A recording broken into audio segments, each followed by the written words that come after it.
Hello guys, welcome back to my channel. आज इस video में हम क्लास 8 का प्रीवियस क्वेश्चन पेपर हिंदी का सॉल्व करेंगे, जो आपके एग्ज़ाम के पॉइंट ऑफ व्यू से बहुत इंपॉर्टेंट है। स्टार्ट करते हैं सबसे पहले खंड का, जिसके अंदर आप लोगों को आपतित गद्यांश दे रखा होता है, जो टोटल 5 मार्क्स का होता है। तो सबसे पहले आप लोग क्वेश्चन को पढ़ेंगे, बाद में आप इस दिए गए पैसेज को पढ़ेंगे। स्टार्ट करते हैं। सभी क्वेश्चन बहुत इंपॉर्टेंट है, आप सभी क्वेश्चन को बहुत ध्यान से पढ़ेंगे।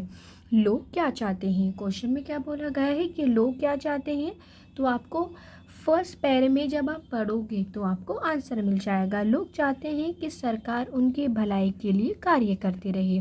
तो आंसर क्या होगा? सबसे पहले ऑप्शन पढ़ते हैं कि सरकार कुछ ना करे, वे खुद सब कुछ करे। सरकार उनका भला करती रहे, वे कुछ ना करे। लोग कुछ भी नहीं चाहते। तो इसका आंसर क्या है, जो अभी हमने पढ़ा कि सरकार उनका भला करती रहे और वे कुछ ना करे। क्वेश्चन नंबर 2 पढ़ते हैं। गांधी के सिद्धांतों की स्थिति क्या है। तो गांधी के सिद्धांत के बारे में आपको पैरा में दिया गया है, आपने जहाँ से छोड़ा है वहीं से आगे पढ़ना शुरू कर दीजिए। गांधी जी के सिद्धांत पर चलने की अपेक्षा भी अधिकतर लोग दूसरों से ही करते हैं, जबकि स्वयं उन पर चलना नहीं चाहते। तो मतलब लोग ये उम्मीद रखते हैं कि ये काम हम नहीं, ये कोई और करेगा, और वो खुद से कोई उम्मीद नहीं रखते। तो ऑप्शन पढ़ते हैं। लोग गांधी के सिद्धांत पर चलते हैं, लोग चाहते हैं कि दूसरे गांधी जी के सिद्धांत पर चले। लोग गरीबों को काम दिलाते हैं, तो गरीबों की तो कोई बात नहीं हुई अब तक, तो ये नहीं होगा। लोग गरीबों को भोजन देते हैं, तो ऐसा कुछ नहीं है कि गरीब को भोजन देने की अभी तक 2 लाइन में बात हुई हो। तो आंसर क्या होगा? ऑब्वियसली ऑप्शन 2 कि लोग चाहते हैं कि दूसरे गांधी जी के सिद्धांत पर चलें, जो भी हमने ऊपर पढ़ा है। नेक्स्ट क्वेश्चन पढ़ते हैं। नेक्स्ट में बोला, स्टूडेंट्स, गांधी जी गरीबों को भोजन देने की बजाय किस बात पर बल देते थे। अगेन जहाँ से आपने छोड़ा है उसी से आगे पढ़ना शुरू कर दीजिए। गांधी जी किसी गरीब को भोजन देने के बजाय उसके लिए काम उपलब्ध कराने की बात करते थे। तो आंसर यहीं से मिल गया कि वो काम को उपलब्ध कराने की बात करते थे। ऑप्शन पढ़ते हैं। काम दिलाने की बात पर, घर दिलाने की बात पर, कपड़े दिलाने की बात पर, भोजन दिलाने की बात पर। तो ऑब्वियसली काम दिलाने की बात पर, जो भी हमने ऊपर पढ़ा।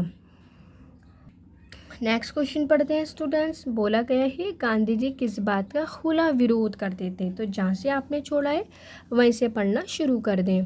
अभी हमने क्योंकि यहाँ से इसको छोड़ा है तो यहीं से पढ़ना शुरू कर देते हैं। वे खैरात बांटने में विश्वास नहीं रखते, बल्कि उसका खुला विरोध करते थे। तो आंसर मिल गया। क्या चीज़ बांटने का? खैरात बांटने पर वो विश्वास नहीं करते थे। तो ऑप्शन पढ़ते हैं, आप जल्दी से बताएं कि सही आंसर क्या होगा। गांधी जी किस बात का विरोध करते थे? पैसे बांटने का, काम बांटने का, लोगों की बातों को, या खौर बांटने का? ऑब्वियसली ऑप्शन ग यानी खौर बांटने का। लास्ट वाला पढ़ते हैं। इस गद्यांश से हमें क्या शिक्षा मिलती है। तो आपको बताना है कि पैसेज पढ़ने के बाद आपको क्या शिक्षा मिलती है। हमें अपना काम स्वयं करना चाहिए, हमें अपने काम भगवान पर छोड़ देना चाहिए, या अपने काम दूसरे लोगों पर छोड़ देना चाहिए। नो। हमें अपना काम सरकार पर छोड़ देना चाहिए। नो, बिल्कुल नहीं। तो ऑप्शंस कौन सा सही होगा? यानी फर्स्ट वाला कि हमें अपना काम खुद स्वयं करना चाहिए, हमें खुद अपना काम करना चाहिए।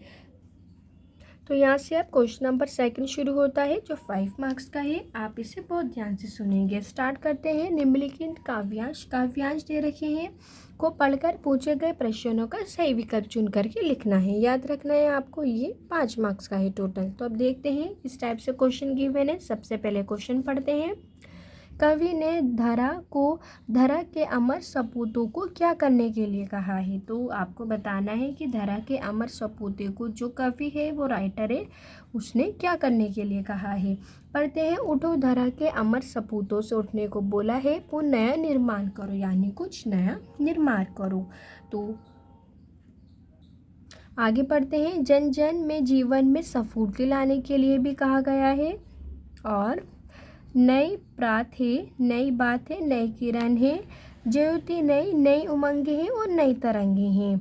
युग युग के मुझे सुमनों में नई नई मुस्कान भरो। तो बेसिकली इसके अंदर ऑप्शन सभी होंगे, क्योंकि कवि ने क्या कहा है, अमर सपूतों को सभी करने के लिए कहा है कि नया निर्माण करने के लिए भी ये लिखा गया है, नई स्फूर्ति के लिए भी कहा गया है, और जीवन में नए प्राण भरने के लिए भी। नव मतलब नए, नए प्राण भरो।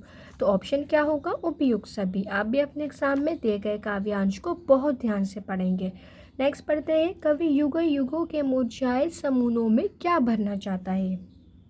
तो आप इसका बिना काव्यांश पढ़े भी अंदाज़ा लगा सकते हैं, क्योंकि यहाँ पर इस पैसेज में शक्ति, नफरत, मुस्कान या ईर्ष्या, इन तीनों में से किसी की बात नहीं हुई है। यहाँ किसकी बात हुई है, मुस्कान की बात हुई है। तो आप किसे टिक करेंगे कि मुस्कान। तो मुरझाए समूहों में वो क्या बनना चाहता है, तो आप क्या लिखेंगे, वो मुस्कान बनना चाहता है।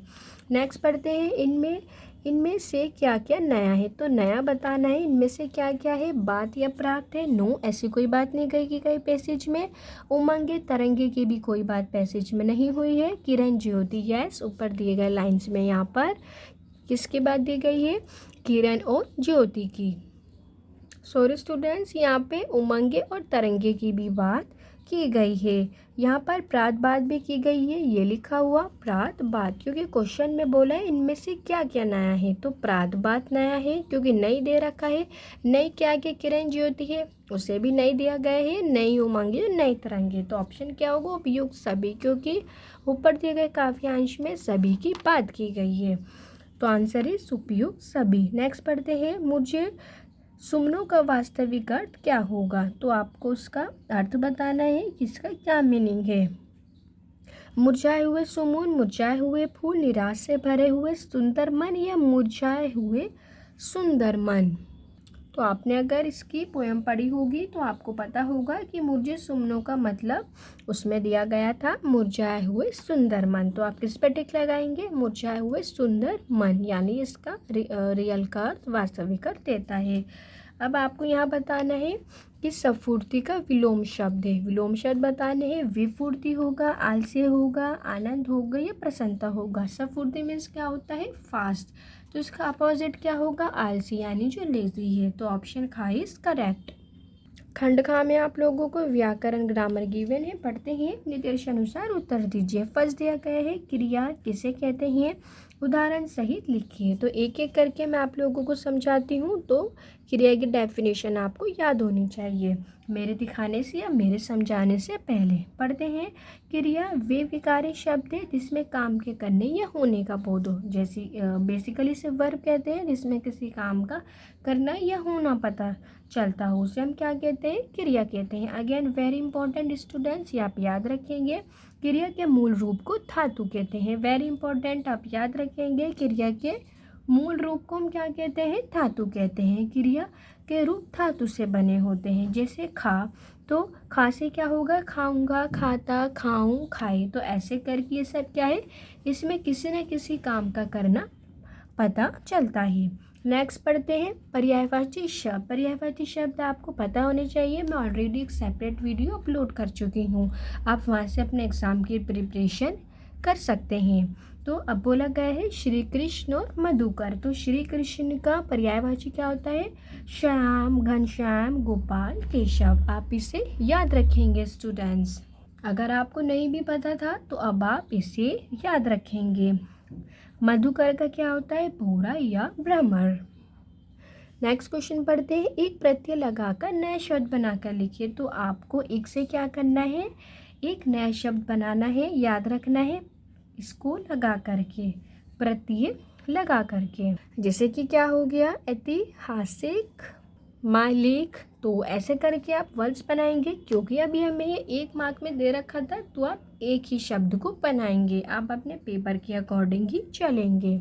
मार्किंग स्कीम आपको गिवन है, ये 1 मार्क का था। नेक्स्ट पढ़ते हैं, उपसर्ग व मूल शब्द लगाकर अलग करके लिखिए। सब परिवार दे रखा है, तो आपको अलग अलग वर्ड करने हैं और साथ में एक मीनिंगफुल वर्ड भी बनाना है। पढ़ते हैं, तो बेसिकली क्या होगा, सा प्लस परिवार होगा, यानी एक मूल शब्द क्या हुआ, परिवार हुआ, और उपसर्ग क्या हुआ, सा हुआ।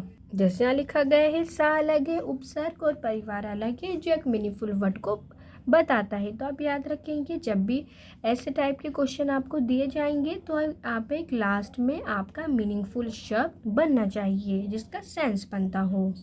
नेक्स्ट पढ़ते हैं, तो बोला गया विलोम शब्द लिखिए। शिवित का आपको विलोम शब्द लिखना है, यानी इसका अपोजिट, उल्टा। तो इसका अपोजिट क्या होगा, श्याम, ये आपको याद रखना है। तो अब नेक्स्ट क्वेश्चन में बोला गया है कि रेगिस्तान के कारक चिन्ह बनने हैं आप लोगों को। अंग्रेज के बूट डैश लोटा गिरा। तो आप अपना सेंस लगाएंगे कि आप यहाँ पर क्या लिख सकते हैं जिससे एक मीनिंगफुल सेंटेंस बने। अंग्रेज के बूट यानी पर लोटा गिरा। अंग्रेज के बूट पर लोटा गिरा। तो आप यहाँ क्या लिखेंगे, पारा पर। नेक्स्ट पढ़ते हैं वाक्यांश के लिए एक शब्द, यानी जो आपको ये वर्ड्स दे रखे हैं उसके लिए एक वर्ड लिखना है। मैं ऑलरेडी इस पर सेपरेट वीडियो अलग से बना चुकी हूँ। आप और प्रैक्टिस के लिए आप वहाँ से जा कर के प्लेलिस्ट में जा कर के देख सकते हैं। माखन चुराने वाला, इसे हम क्या कहते हैं, माखन चोर। क्या कहते हैं स्टूडेंट्स, माखन चोर कहा जाता है। तो आप लिखेंगे यहाँ माखन चोर, जैसे यहाँ लिखा गया है। लास्ट वाला पढ़ते हैं, मुहावरे को वाक्य में प्रयोग करना है। अब आपको मुहावरे को सेंटेंस में। प्राणों की बाजी लगाना, तो सबसे पहले आप इसका मतलब बताएंगे और एक मीनिंगफुल सेंटेंस बनाएंगे। मैं मुहावरे पर भी सेपरेट वीडियो ऑलरेडी अपलोड कर चुकी हूँ। आप और प्रैक्टिस के लिए वहाँ से जा कर के चेक कर सकते हैं मेरे चैनल की प्लेलिस्ट पर।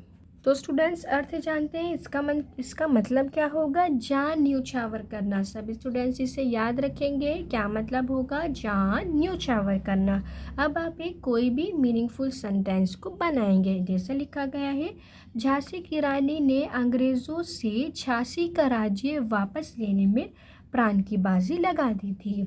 आप भी अपने एग्जाम में आई कैचिंग सेंटेंस को लिखेंगे, जैसे यहाँ लिखा गया है कि रानी की झांसी ने क्या करा है, कि अंग्रेज़ों से राज्य वापस लेने के लिए अपने प्राण की बाजी लगा दी थी। तो स्टूडेंट्स यहाँ से खंडगार शुरू होता है, जो रचना खंड है, जिसमें बेसिकली 5 मार्क्स के, जिसमें निबंध लिखने को बोला गया होता है। तो ये मैं आपको अपनी नेक्स्ट वीडियो में समझाऊंगी। Thanks for watching.